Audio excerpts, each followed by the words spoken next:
All right, guys, so you went ahead and you read both of the speeches, and from there, you're now going to go ahead and complete this Venn diagram, which you should have already done.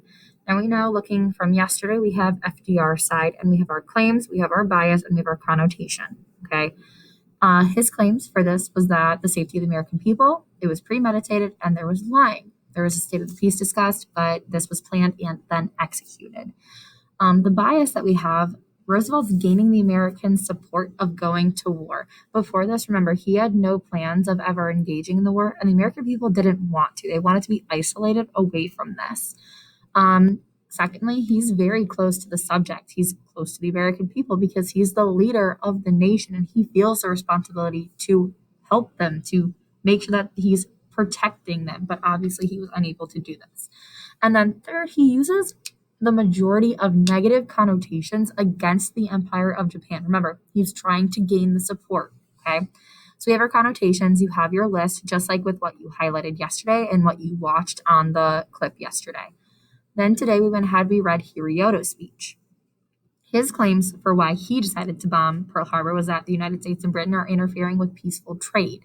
The United States and Britain have been aggressive with trade sanctions over the years. So it's not just something that happened quickly, but it's been a buildup over time, and they're sick and tired of it.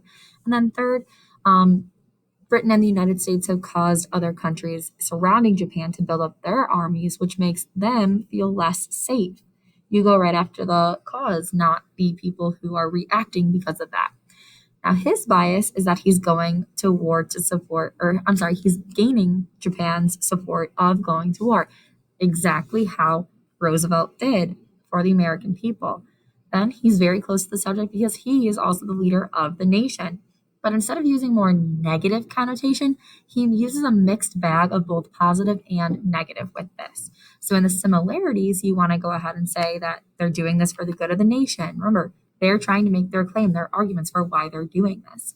Then we need to make sure that we have in there they both countries, meaning we, need to retaliate for the actions that the other country did to us. And then there's also bias on gaining the country's support and validating their reasons. They both use negative connotation about the opposing country, but then they use positive connotation about their own country. Then from there, if you guys want to fill in if they overlap any of those words, that would be great.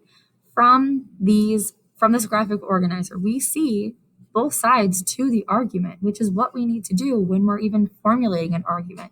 From here, you guys will need to go ahead and fill out your graphic organizer, okay?